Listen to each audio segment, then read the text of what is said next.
Have you ever felt like you're being punished for doing the right thing at work? You show up early, you over-deliver, you treat everyone with respect. You don't play dirty office games, but somehow you're the one they whisper about in meetings.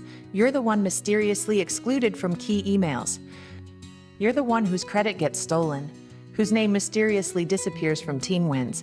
Why does doing good often make you a target in today's workplace? Competition is not just about performance, it's about perception, influence, and politics. And sometimes those most committed to excellence and integrity walk straight into invisible traps, carefully placed by people they once mentored, celebrated birthdays with, or considered allies. Welcome to the modern corporate jungle, a place where excellence threatens mediocrity, and light irritates those who've adapted to working in the shadows. Let me tell you about James. James was a rising star at his tech company. At just 28, he'd led 2 major product launches and was on track for a senior management role. His work was impeccable.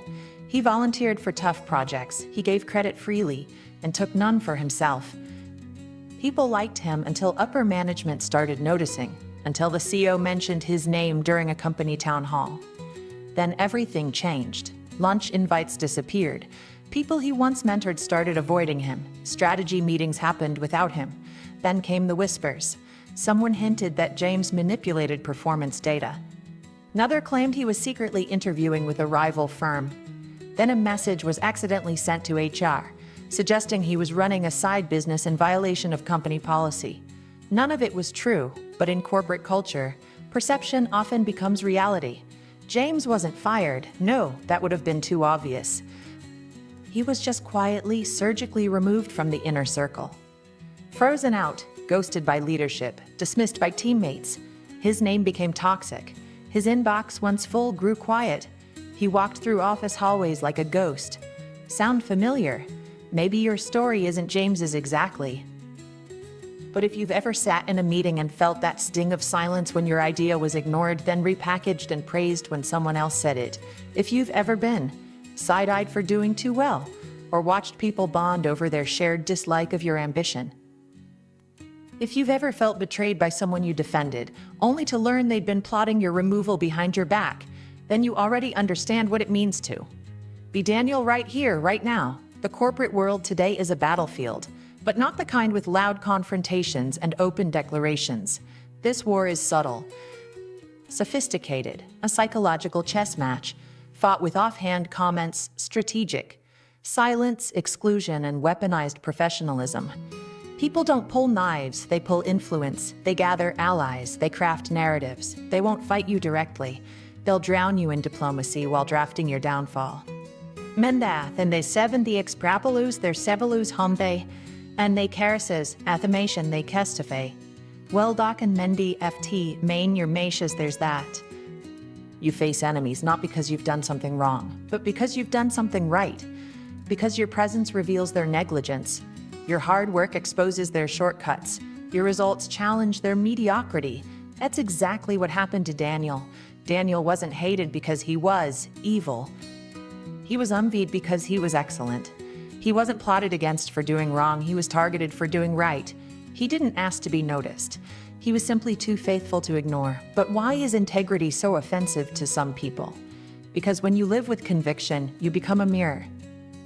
And some people hate their own reflection. Your consistency highlights their hypocrisy.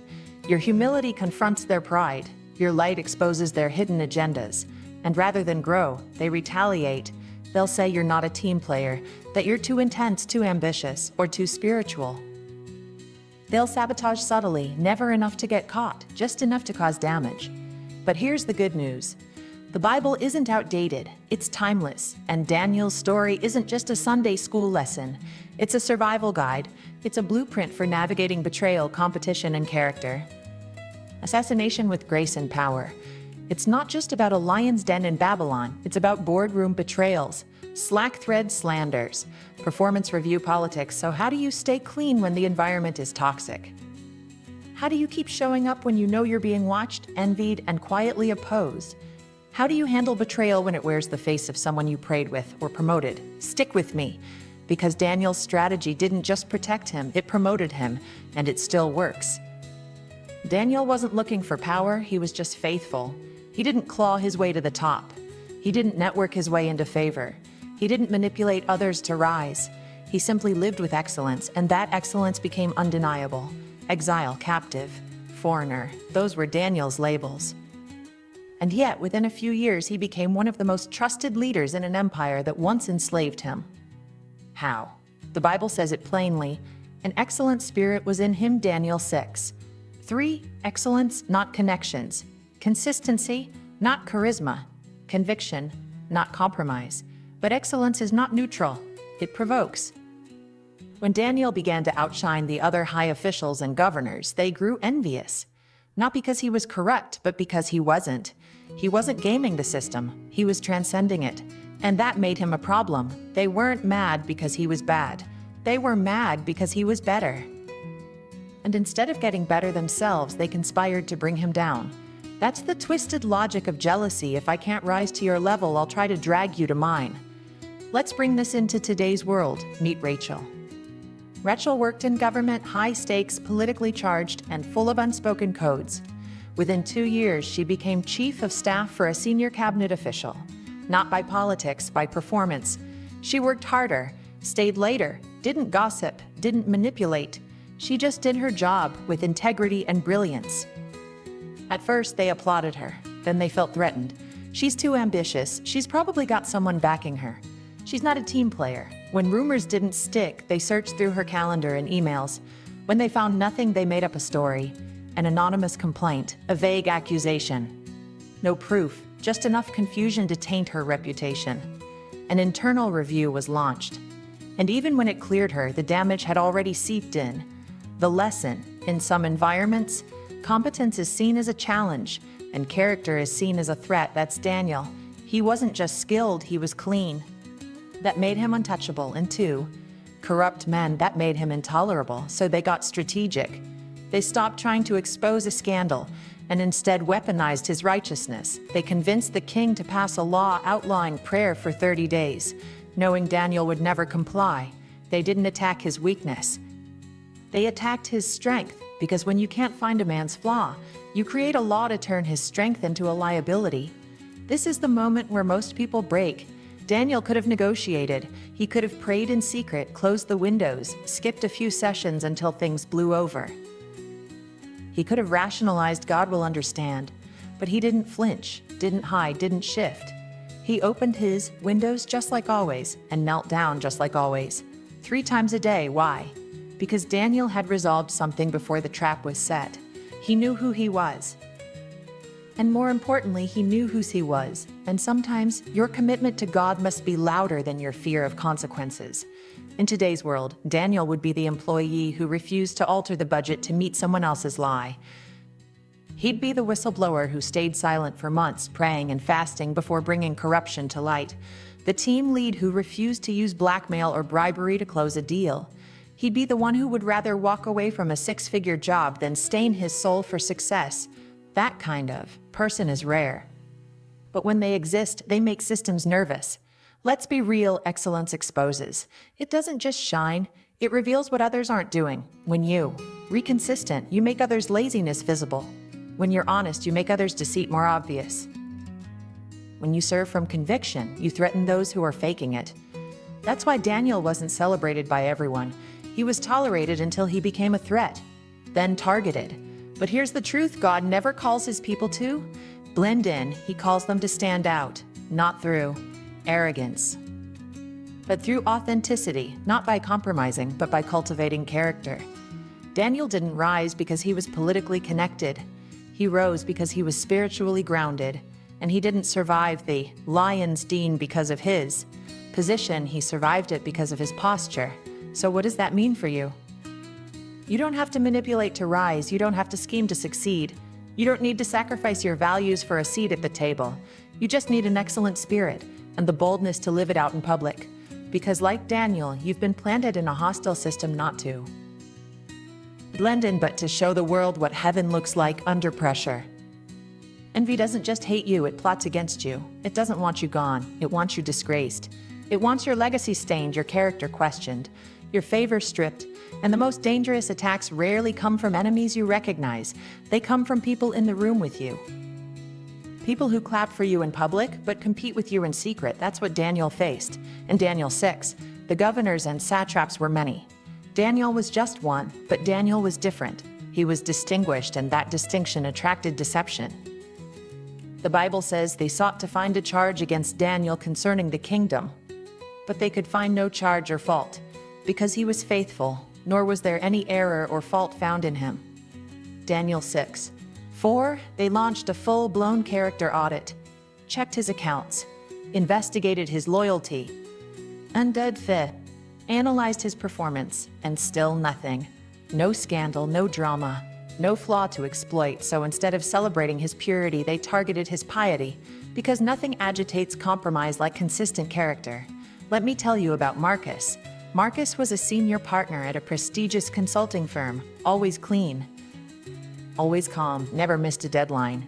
Clients trusted him. Executives admired him, but a few mid-level peers didn't.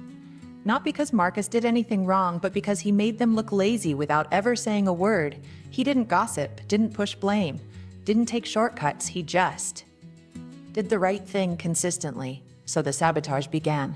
One colleague offered help on client work but was secretly searching for mistakes.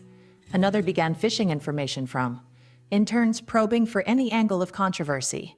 Eventually, they fabricated a rumor of favoritism in contract approvals and filed an anonymous complaint.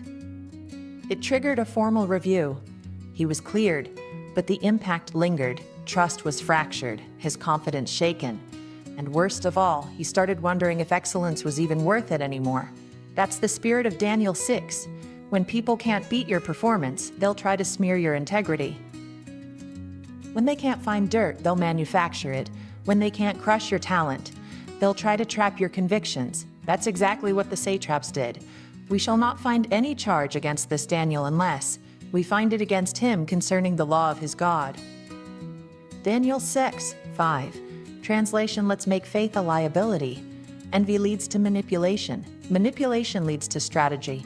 And strategy leads to traps. They flattered the king, suggesting he sign a decree that no one could pray to any god or man but him for 30 days. To the king, it sounded noble, powerful. But for Daniel, it was a setup, a direct attack on his daily life. Not just his beliefs, but his practice. Why 30 days? Because they didn't need forever. They just needed a window, a moment. They studied Daniel's rhythms. They knew he'd keep praying. And they bet his consistency would be his downfall. But here's what's radical. Daniel didn't change a thing. He didn't tone it down, didn't relocate his prayer spot, didn't reschedule his devotion. With the windows wide open, he prayed 3 times a day, just like before. Why? Because Daniel's private convictions were public habits. He didn't believe in secret, he believed in truth, and truth doesn't bend just because pressure rises. Living like Daniel costs something. You may lose popularity, you may lose influence, you may even lose protection, but what you gain is unshakable. You gain God's endorsement, something no human platform can rival. Let's bring in another example. Leah worked in finance during an internal audit. She found financial discrepancies, bonuses tied to inflated projections. She flagged them, quietly, professionally. Leadership thanked her, then iced her out. She was no longer included in major meetings. Her emails went unanswered. Then she was asked to relocate disguised as organizational need. She declined. Eventually, an external audit proved she was right, but the emotional scars ran deep. She said, "The silence from the people I once defended hurt more than the lies." That's the emotional trap of envy. It's not always what they do to you, it's what their silence says about you. Envy will make you question your purpose, make you doubt your purity, make you wonder if being good is even good for you. But here's what Scripture teaches us through Daniel: integrity isn't about instant reward. It's about eternal credibility. Daniel didn't know what would happen in the lion's den. He wasn't praying for deliverance, he was praying because that's who he was. He'd rather be torn apart by lions than be separated from God. Because to Daniel, spiritual compromise was a fate worse than death. And here's something else. Traps are temporary. No weapon formed against you may prosper, but it might launch. It might even land, but it won't last. Why? Because God doesn't forget the faithful. And when you walk with integrity, you give heaven room to fight battles earth cannot. You may be walking through setups right now. Smiling faces who are really sharpened knives, accusations whispered behind walls, emails twisted to look like rebellion. Hold steady, keep praying, keep walking, keep honoring. Because the same God who saw Daniel is watching you. Betrayal never comes from a stranger. It doesn't come from a competitor or a critic. It comes from someone close, someone trusted, someone invited. That's why betrayal is so devastating. It's not just the wound, it's who held the knife. Psalm 41:10 says, "Even my own familiar friend in whom I trusted, who ate my bread, has lifted up his heel against me." This wasn't just poetic pain, it was prophetic. David spoke from experience. But those words echoed through history, from his time to Daniel's to Jesus himself. In Daniel's story, betrayal didn't come from outsiders, it came from insiders, from colleagues, from men who wore the same titles, attended the same meetings, sat around the same tables. They were not just political adversaries, they were peers, and yet, when Daniel was promoted, they became predators. This wasn't a professional disagreement, it was personal. It was calculated. It was premeditated destruction. They saw his consistency as a threat, his favor as an insult, his faith as a flaw, and so they plotted. That's betrayal. It disguises itself in loyalty. It gains access, not through power, but through proximity. And when the time is right, it turns. It doesn't need a sword, it uses secrets. It doesn't shout, it whispers. And it doesn't need an army, just opportunity. Let's bring this into today's world. Meet Denise. Denise was a well-loved department head at a Fortune 100 company. She built her team from scratch, mentored junior staff, stayed late, covered for others. And most of all, she trusted easily. One young analyst, in particular, stood out. She took him under her wing, helped him grow, spoke his name in rooms he wasn't in. She believed in him.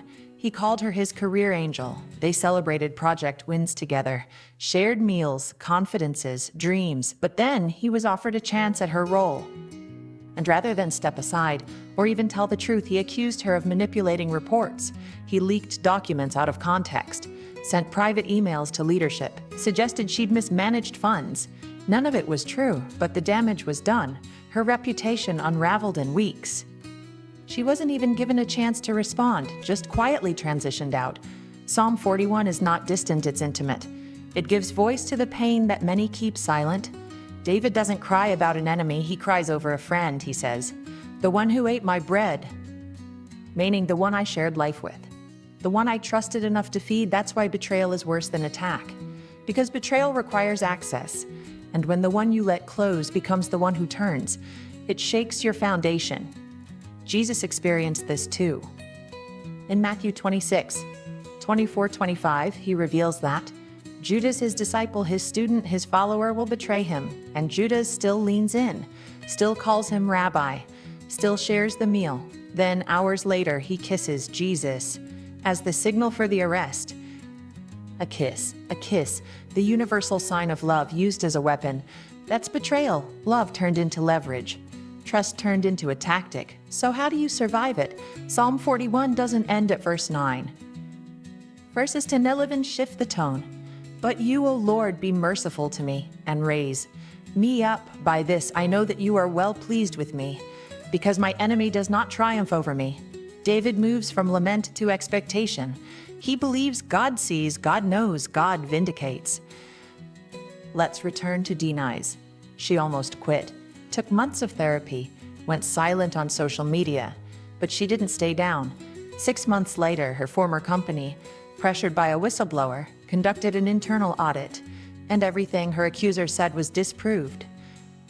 Not only was she cleared, she was offered a more senior role in a different company that had watched her quietly. Vindication didn't erase the pain, but it proved truth has a longer shelf life than lies. Betrayal teaches you two things: who people really are, who God still is. When people exit, God enters. When loyalty breaks, grace holds. When lies flourish, truth survives. So what do you do when you've been betrayed? You grieve, you process, you talk to God more than you talk about them. You don't shut your heart forever, but you protect your spirit. You forgive, not to let them go free, but to set yourself free. And most of all, you remember the betrayal that broke your heart didn't break your calling. There's a moment in every life when you realize loyalty isn't always love. Sometimes it's leverage, sometimes it's a ladder, and sometimes it's a lie. Few scenes in Scripture are more haunting than Jesus at the Last Supper. He looks around at 12 faces he's prayed with, walked with, sacrificed for, and says, "One of you will betray me." Matthew 26:21. 12 men, one table, one traitor, and what's even more sobering, no one suspected Judas. They didn't all turn toward him. They didn't exchange suspicious glances. They asked, "Is it me?" That's how convincing betrayal can look, because Judas wasn't loud. He wasn't shady, he was organized, trusted, financially responsible. He looked like loyalty, until loyalty cost too much. Matthew 26:24-25 captures the moment's gravity. Jesus says, "Woe to that man by whom the Son of Man is betrayed. It would have been better for him if he had not been born." Then Judas, already bought and compromised, has the audacity to ask, "Surely not I, Rabbi?" Jesus replies, "You have said so," and then Judas stays. Still eats, still dips bread in the bowl, still kisses Jesus later that night as the sign to his captors, because betrayal doesn't always come with a knife. Sometimes it comes with a kiss. Judas moments happen today. They happen in corporate mergers, in pastoral teams, in friendships, in families. They're the moments when someone you poured into Prep 2 sells you out for something that benefits them more than you. Let me introduce you to Victor. Victor was a senior director in a global tech firm. His assistant, Laura, was brilliant, fast, professional, always 3 steps ahead. She managed his schedule, his projects, even his prep notes for board meetings. Victor trusted her. He said, "She's my brain when I'm exhausted." He advocated for her promotions, gave her glowing reviews, even referred her for speaking panels. Then came a merger, 2 director roles, one Victor S would become one. And the decision would come from the top. Suddenly, Lara changed. She started acting independently, keeping copies of emails, creating narratives. Then, a confidential document meant for internal correction was leaked. It made Victor look negligent. Lara claimed she'd caught the error just in time. Compliance was alerted. While Victor was suspended during the review, more evidence emerged: emails, comments, feedback, all reinterpreted to make him appear careless. Leadership paused, watched, investigated. What they discovered later: a trail of manipulation, files removed from context, private conversations recorded, false concerns whispered with strategic timing. This is what Judas moments look like in real life. They're not dramatic, they're deliberate. They don't start with betrayal, they start with rehearsal, a plan, a price, a moment. Judas sold Jesus for 30 silver coins, 30, that's it. Not power, not title, not fame, just money. Which tells us something hard but holy: some betrayals don't come from hate, but from misplaced value. They don't hate you, they just love what they can get from your absence more than what they receive from your presence. And here's what's chilling: Judas didn't flee right away.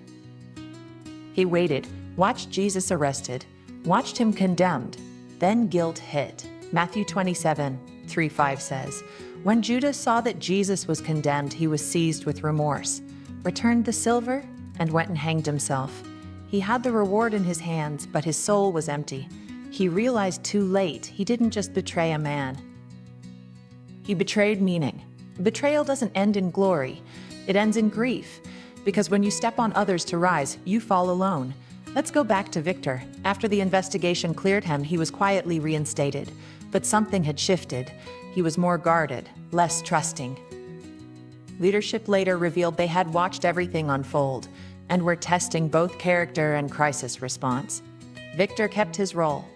Lara resigned before consequences hit. She disappeared from LinkedIn, from the field, from the future she wanted. Victor told a friend, "I used to think loyalty was about years of service. Now I know it's about the silence when you're under fire." So how do you deal with a Judas moment? Stay faithful. Jesus didn't stop the Last Supper. He still served bread, still taught, still fulfilled his mission. Stay discerning, don't confuse proximity with loyalty. Not everyone who smiles is safe. Stay grounded. Your purpose is not contingent on their approval. It's built on God's assignment. Sometimes God allows Judas moments not to harm you, but to expose them, to show who's real, to separate those who walk with you from those who walk on you. Even Jesus had a Judas. Even Daniel had accusers. Even Joseph had brothers who sold him, but none of their stories ended with betrayal. Jesus rose, Daniel was elevated. Joseph ruled the same nation he was exiled to. Your Judas moment is not your ending, it's a spotlight.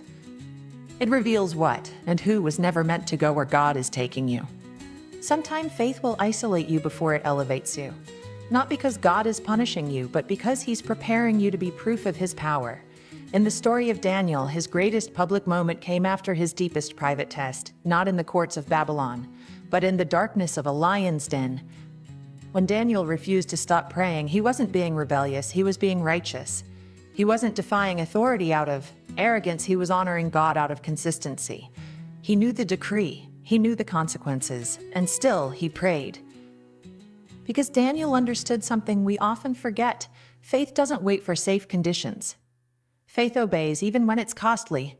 So when the guards grabbed him, there was no panic, no shouting, no resistance, just peace.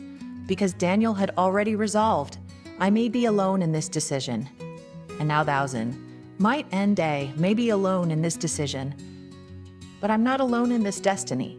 Here's the tension many believers face today. Obedience doesn't always produce applause. Sometimes it leads to isolation, to demotion, to silence. Sometimes doing the right thing won't feel victorious, it will feel painful. But that's where God does His most powerful work. Not in the escape, but in the endurance. Not in keeping you from the lion's den, but in delivering you through it. Because if God pulls you out before the trial, He gets credit. But when He shows up in the trial, He gets glory. Let me tell you about Mia. Mia was a lead compliance officer in a rapidly growing fintech firm. One day, she discovered a recurring manipulation in financial disclosures, an inflated asset figure meant to attract venture capital. She followed protocol, reported it, documented everything. Leadership praised her for her vigilance. Then, Kelly removed her from sensitive projects, then delayed her review, then labeled her too rigid. Finally, they let her go, framing it as organizational realignment. She felt betrayed, but she never stopped praying. 1 year later, the company faced an SEC probe. The findings validated everything Mia had flagged. Several leaders resigned. Tech's a me day. The company valuation dropped, and Mia, she was hired by a global auditing firm, better pay, higher rank, full visibility, and invited to speak at international summits on corporate ethics. What was meant to bury her became her platform. Daniel experienced the same reversal. In Daniel 6:22, he says, "My God sent His angel and shut the lions' mouths, so that they have not hurt me." God didn't pull Daniel out before the danger. He showed up inside the danger and neutralized the threat. Sometimes the miracle isn't avoiding the den, it's surviving it. Intact, unchanged, unscathed. Faith doesn't always look like fire falling from heaven. Sometimes it looks like lions falling asleep. Here's the beauty: Daniel didn't lose anything in the den. He didn't lose his faith. He didn't lose his favor. He didn't lose his future. In fact, he came out with more authority, more visibility, more proof that the God he served was no myth, but a mighty defender. So if you find yourself in a den today, surrounded, silenced, set up, take heart. God sees, God knows, and God delivers. You're not alone. Heaven keeps track of every act of obedience, even when the world looks away. Faithfulness doesn't always come with immediate rewards. Sometimes it comes with angelic reinforcements in the middle of your darkest hour. And when you walk out like Daniel did, you won't just walk out alive, you'll walk out as evidence that God still honors those who stand for Him, that truth still prevails, and that integrity still wins. Sometimes the best revenge is none at all, because God knows how to flip a script. He knows how to take what was meant for evil and turn it into evidence of His power. Daniel didn't plead his case. He didn't gather allies. He didn't send scrolls to the king defending his name. He just stayed faithful, stayed calm, stayed silent. And while Daniel slept among lions, God was at work above the palace. Daniel 6:24 gives us the turning point that the king's command, the men who had falsely accused Daniel were brought in and thrown into the lion's den. The very mouths that plotted were silenced. The very laws used to trap Daniel became the noose for his enemies. The trap turned on the trappers, because when you trust God with your battle, he writes a better ending than you ever could. Let's talk about Avitha. Ava was a rising manager at a national nonprofit focused on education reform. She uncovered misuse of donor funds, a restricted account used for personal staff bonuses. She did what was right, flagged it in a confidential memo, not to destroy but to protect the mission. But instead of being thanked, she was watched. One of her own teammates, jealous of her rising favor, began slowly feeding her with false concerns. Her tone's aggressive. She's become difficult to manage. She's leaking internal issues. The HR department began documenting her. Ava felt the shift. Colleagues went quiet. Opportunities faded. Still, she didn't retaliate. She just kept showing up, kept working with excellence, kept praying. 6 months later, a federal grant audit began, triggered by complaints in another region. Auditors began their deep dive and found Ava's original report clear, dime-stamped, accurate, the fallout. Top leaders resigned. Ava was publicly acknowledged and promoted. And the one who tried to sabotage her quietly exited. That's what turning the tables looks like. You don't lift your voice. God lifts your record. You don't defend your name. God guards it. The story of Daniel ends not with survival, but with promotion. Daniel 6:28 says, "So Daniel prospered during the reign of Darius and the reign of Cyrus the Persian." Let that sink in. Daniel outlasted kings, outlived rivals, and outshined every accusation. When you live with integrity, storms don't drown you. They define you. When you refuse to bow to pressure, God elevates you above politics, beyond slander, despite sabotage. But make no mistake, integrity doesn't always win instantly. Sometimes it looks like you're losing. Sometimes it feels like being thrown into a pit. Sometimes it feels like watching liars celebrate while you suffer silently. But don't mistake delay for defeat. God is never late with justice. He's just building a case that can't be overturned. And when he acts, he not only clears your name, he makes your enemies wish they never touched you. Let's revisit Ave once more. When asked what she learned from the ordeal, she said, "I learned that silence doesn't mean surrender, and that God watches what you do when no one's clapping." Here's the truth. Some of you are in the thick of accusation. You've been lied about, isolated, punished for doing right. You're wondering if God sees, if God cares. He does. And he's not just preparing to rescue you. He's preparing to reveal you. The fire didn't consume Shadrach, Meshach, and Abednego. The pit didn't kill Joseph. The lions didn't touch Daniel. And your integrity, it won't go unrewarded. Hold on. You're not just being tested, you're being positioned. And when the table turns, you won't just be back, you'll be blessed. In a world where betrayal feels inevitable and competition feels suffocating, how do you stay sane? How do you stay strong? How do you stay good? This isn't just about Daniel anymore, it's about you, your workplace, your reputation, your future. You might not face lions in Aden, but you're facing pressures just as fierce. Gossip, office politics, subtle sabotage, invisible stress, silent battles. Let's end with some final wisdom, truths that can carry you through any storm. Lesson 1, integrity isn't a strategy, it's a lifestyle. You can't pretend to be righteous just to get promoted. You can't use kindness as a weapon. You can't leverage truth like a public relations move. Integrity must be who you are when no one is looking, when no one is clapping, when it costs. Daniel didn't become excellent overnight. He built it in exile. He built it during decades of quiet service. He was excellent before he was visible. So when the lights turned on, he didn't change. He just kept shining. Lesson 2. You are not responsible for other people's envy. You're not responsible for their insecurity. You're not the reason they're mediocre. You're not the cause of their instability. Sometimes your excellence will become an indictment to their apathy. Your light will expose what they've been hiding. They won't attack your flaws, they'll attack your favor. But that's not your burden to carry, that's a spiritual test, not a personal failure. Keep shining. Their discomfort is not your assignment. Lesson 3. False narratives don't change divine assignments. Just because they said it doesn't make it true. Just because they believe it doesn't mean it sticks. Just because they ganged up doesn't mean you're outnumbered. The most dangerous thing about betrayal is that it often makes us doubt ourselves, but don't confuse slander with fact. Ask yourself, are they mad at your behavior or convicted by your integrity? If the room is against you but heaven is for you, you win. Lesson 4. God rewards restraint. You don't have to retaliate. You don't have to match their energy. You don't have to manipulate, maneuver, or make noise. Daniel didn't expose his enemies. He didn't file counter reports. He didn't beg the king for mercy. He just knelt and prayed. Because restraint is not weakness, it's wisdom. Letting God handle your enemies is the most powerful form of justice. The same mouths that plot against you today will one day confess your promotion. Lesson 5. Dens don't define destinies. The lion's den was meant to be Daniel's grave, but God used it as a stage. Don't let betrayal define you. Don't let their betrayal become your identity. Don't let their rejection change your reflection. Yes, you were hurt. Yes, it was unfair. Yes, it made you question your future. But the den is temporary. The destiny is eternal. Lesson 6. You are not alone.